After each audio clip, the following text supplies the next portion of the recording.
I am not dating Ikechukwu Ogbonna.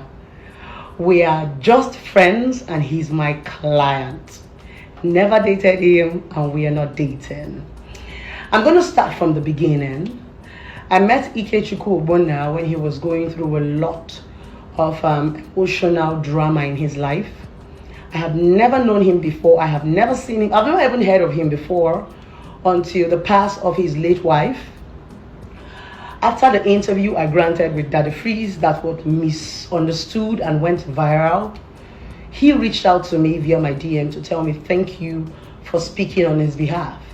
And I asked him, where are you? He said he's in Panti. As of then, when the in-laws were saying that he ran away, he was actually in Panti for the investigation. That was where we exchanged numbers and we started communicating. After the investigation in Panti, I told him that he needed therapy. He needed to talk to somebody. I asked him, have you visited a therapist before? He said no. He doesn't even know what a therapy is. But he follows me and watches my videos.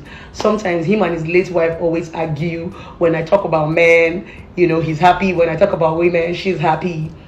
The late wife also follows me on TikTok. So we got talking on the phone while the investigation was still going on until he was granted bail and he was out of Panti.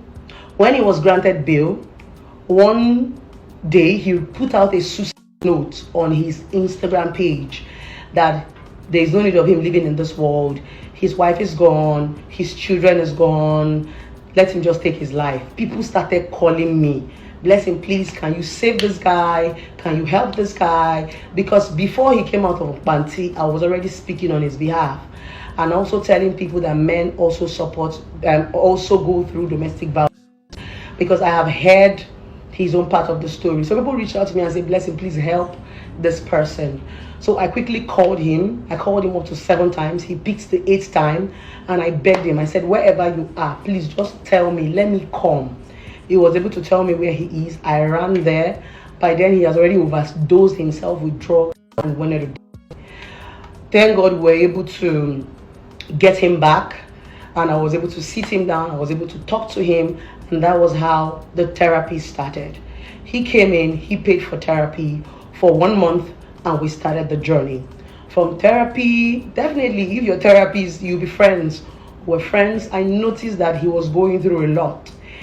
Ikechukwu Ogbonna, aka IVD, his car shop was demolished few months to the death of his wife. After the death of his wife, the police case started.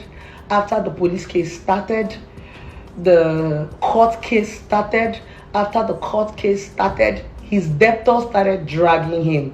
Because for those of you who do not know Ikechukwu Ogbonna, he's a popular auto car dealer. That's what he does. He sells cars, especially to celebrities. So he had already ordered some cars when this whole thing was happening. His car shop was demolished. He was still trying to fix his financial life before he lost his wife. He couldn't see his kids, so he was mentally damaged. I told him, you have to check into a rehab. He said no, he doesn't want to go to rehab. He's comfortable doing therapy with me. So most times I sit him down, I give him a reason to leave.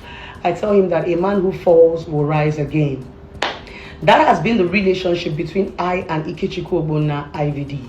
Unfortunately, in this part of the world, once they've seen you with a man, automatically you're dating the man or you're sleeping with the man. But that's not true.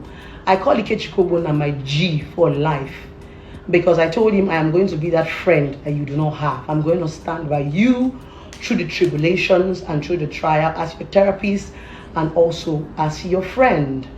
So as the case was going on, they revoked his bail for, initially, they gave him